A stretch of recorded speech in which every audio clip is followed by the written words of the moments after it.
There. Now, 2 fingers whip from the crease of the elbow, right where that bone is. Between the bicep and the tricep, there's a point called hard 3. Yes, sir. That felt good. Yes, sir. So this, you know, if he grabs a hold of me, like, I can actually just reach up, grab this, and pull his arm in to follow up with another shot. And Silat and other, you know, strike, it's the same motion as the MUE. Your arm's shaking, bub. You parry and you fire that punch into here. All right. This is also a very good point because it ties into that artery too. That nerve is right on top of that artery. So depending on which side, remember the heart tilts. So if it tilts that way. So if I really smoke this one, you may see him sweat, you know, the blotchiness of the head, things like that, because the artery is stronger on this side than it is this side. But either way, if you strike this good, bam, you see that arm reaction, and you can actually see people, they'll get that fainting reaction from this.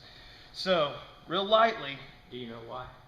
Because you're hitting that artery, and it's causing a vagal syncope kind of reflex. Getting air bubbles in between. Yeah. I just say it hurts like hell. So, you parry, and you pop up into it. This is also real good, you know, if somebody's grabbing, you know, like how, you know, like that kata move there. Bam! Oh yeah, I felt it. Okay, so whenever he grabs, seal it, pop, bam, and you can just move right in, okay? So, everybody, this is very sensitive, obviously. Yeah, I mean, I feel it in my chest. So slap it. Start with a punch, slap, slap, and then work with the grab. Slap, slap. But remember, you're a packed salad. You see a lot of Chinese, you know, kind of doing those. It's the same motion. Bam! My elbow good. I know you. Bam! You know, and you follow up. So this is a very dangerous point, but it's a very effective one. Okay. Yeah, man, I mean that hurt here. So give that a shot. Moving up the arm, we have here. Now, if the arm is turned this way, it opens up pericardium 2. Pericardium 2 is, a lot of people want to hit directly in the middle of the arm. This is not pericardium 2. Pericardium 2 is in the head of the bicep. So if you look up here, it's that first quarter or first third, the head of the bicep. Now, the bicep is connected by what? A tendon, right? So it's the same thing. You want to hit, and you can either hit into the tendon or down into the muscle. The muscle will cause that muscle spindle cell contraction, and for the bicep, that's what we want. When we strike the bicep, what happens is that muscle will tighten up, and that arm will draw back. Okay, because like I say, if he throws a punch, like a haymaker, we'll go with that. I go, bam! It'll kick that arm back, and it will stop that punch, right? So, Aaron, whenever this comes in, we have lung 8 and pericardium 2. Yeah. So, because that's when we're blocking. Yep. So whenever that arm comes in, we want to back right here and blast into that a little bit. All right. Now remember, whenever we hit the arms or whenever we hit anything, you want to think, boom. It's not. I'm gonna hit your body. It's not just punch. It's more of a boom. You know, just think of that popping action. Okay, that's where you'll get those really nice reactions. But you can strike this straight in, which causes that reaction. But if you kind of hit straight in at an angle, you cause that reaction. Okay, so give that a shot. I always want to Pericardium punch through 2. somebody.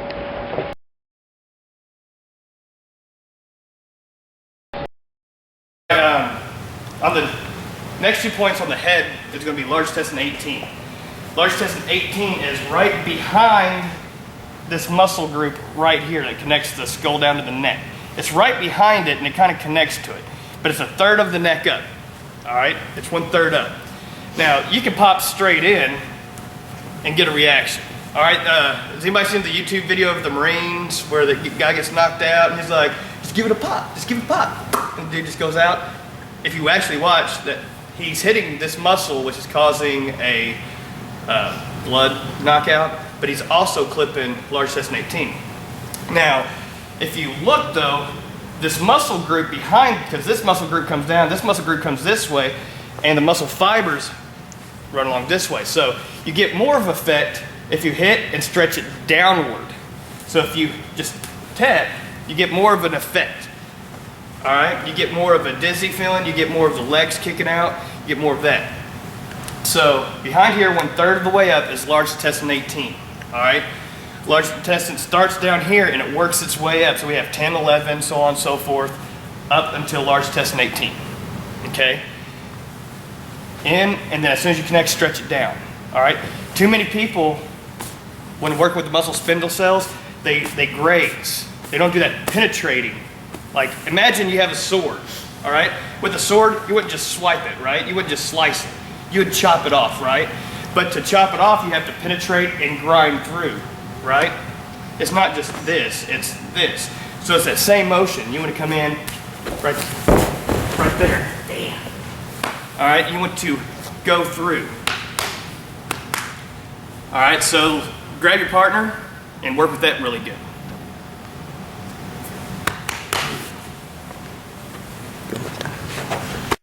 All right, now the other way to hit large intestine 18, this, like the downward stroke, is really good if, say, you parry an arm and you're here up close, you come down. Now, if you're farther away, you can shoot back up and in. All right, now, the downward stroke is more of a pressure point knockout. All right, but if you target the same area and go more for an upward strike or an upward strike or an upward strike that way, you're hitting mainly the artery first, like this big group right here. So it's more of a blood knockout, which is vagal vesicope or syncope, whatever it's called, but it's more up to here. There we go. So it's more of that nature. Now, we like to pull them into this or grab both sides. To grab both sides because, A, if I just do this, see how his head pushes away? It compresses and it escapes. So you want to hold it here. When you strike, it has nowhere to go. A lot like the time you do an elbow strike. If I throw an elbow, whap, that would hurt, but it would just whip, right? If I grab his head, wham, it has nowhere to go. Just like being on the ground. If you're on top of somebody and you're punching them and there's concrete behind them, their head's gonna be bouncing and then smacking the concrete, right? If their head's directly on the concrete and you punch them, their head will explode. It's the same difference. Ah! The other bonus, whenever you seal something, you're hitting other pressure points too. Like if I slap gallbladder 20 or large intestine 18 on this side, or even stomach 5, you get a quicker reaction. You're causing more of a zinger. So now, downward stroke, upward stroke. This is good if you're on the inside. He throws a haymaker and I'm here. Bam! You're right there close. All right, well, I'll turn this way so you can see a little bit more. He comes in with that haymaker, I parry, bam, right there, right? Moving around the neck, because right here is large intestine 18. Moving to the front of the neck is stomach 9. All right, this is, you can use this for striking or grappling. I like it using grappling because it's really awesome. Really awesome. It's really amazing at striking, but you're coming awfully close to the esophagus and Adam's apple, all right? But it's a really good effect. But if you go where the Adam's apple is, and you move out to the side where these two muscles are, it's right even with the Adam's apple, right between those. If you feel there's that hollow pocket there, that's where that is. Now if you push in, you get a reaction. If you push in and rub down, what it does is it's kind of a pain factor, hits the pressure point, and causes the blood to drop as well, your blood pressure, so it brings you down, yes? That's the one you can lead them up or down with. Exactly. That's right. So you can squeeze in, rub down, and their body comes down. You can squeeze, rub up, and it explodes them outward. So knowing this, it's really good for your follow-up technique. Like if I'm grappling with him here and I want to drop him down into a knee, I can stick my thumb there and just drop him down, and he's already halfway there, right? If I want to throw him and I come up here, if I push in and rub up, see how he naturally goes, that makes that, sweep because his momentum's already going out. All right? If I'm a security guard or a law enforcement officer or something and he's disgruntled, grabbing hold of somebody else, fighting somebody else or something, if I want to take him down to the ground, I just come up, grab this, and sink him down. Or if I want to open him up for a choke, I can go in there, lift him up, and he explodes open. I can slide my hand in there for a choke. All right, this is just fingertips. You can strike this the same way as large intestine 18. All right, you can strike it upwards to cause that effect, or you can strike it downward to cause that sinking effect. You can strike it straight in just to launch them back. Either way, you still get the same effect. It's just different reactions. Okay, and this is why Kyusho is really awesome, because if you know what to look for and what to do, then you already know what your follow-up technique's going to be, right?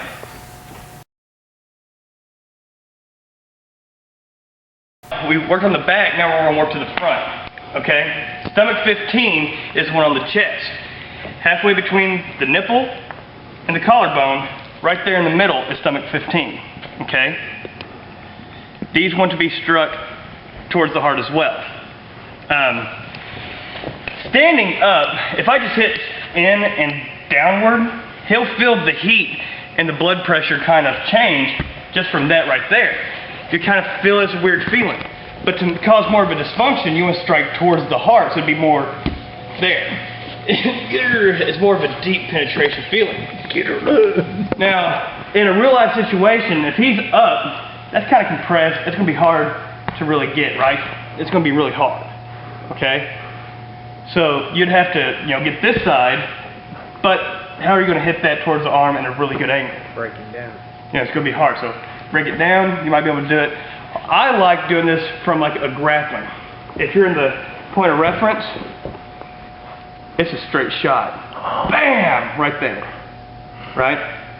Or if we're grappling and we're sitting here and I hit that pericardium 2-point, bam! That arm strikes back, bam! I can just hit right there. Okay? So, stomach 15, halfway between the collarbone and the nipple, between the intercostal ribcage, is that what it's called? Right there. Struck down and in towards the heart. There. Got it? Okay. Alright, lever 14, where the ribcage crest, that middle ribcage, or that middle rib, where it kind of goes like, I'm going back down to hang out with the little guys. That's, the front of that is where lever 14 is. This will really affect the lungs, because the pharyngeal nerve ties in the diaphragm, right?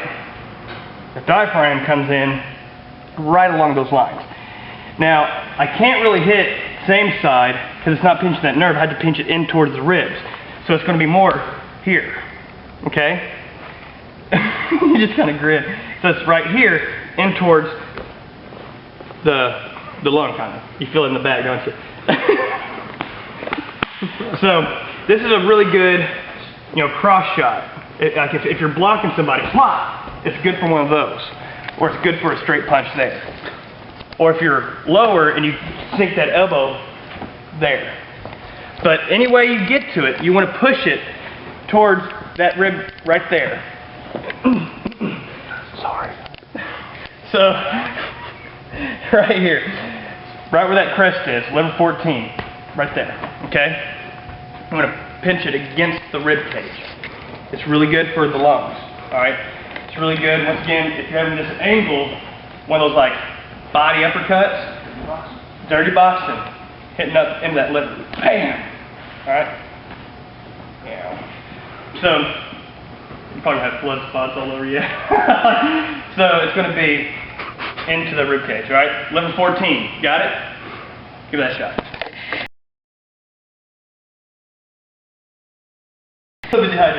Now, some other good leg points is behind one of your pants legs so I can see the calf.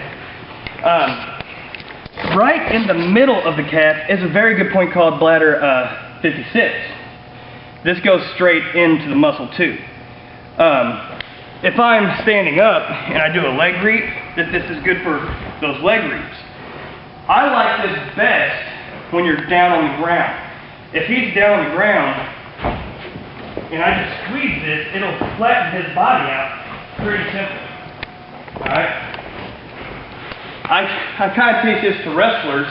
Just they sit down on their heels, right? And I teach this to a lot of high school wrestlers. It's a little cheating. You're in your referee stance, you hit that large test of 10 or 11, bam, when they sit up forward, I drop my knee right here, and it flattens them out, where it's easy to roll. Knee roll. That's a good one, huh? Well, you're on. I'm on there. So, this is a really good one to get in there, dig in, and it flattens him out. If he's grappling with somebody, I can grab and stomp this really well, and it takes him out as well. All right, now higher up on the calf, behind the crease of the knee, just right here on the side where that little tendon is, right here is bladder 53.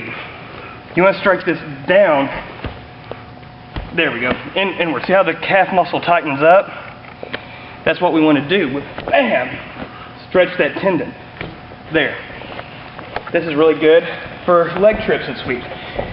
Here, leg read, a parry, stomp. Bam! And he kicks that leg out. Alright? So those are two really good leg points to just practice with. 53, bladder 53, bladder 56. These are really nice. Up here, kicks that leg out. Alright? Now with somebody bigger,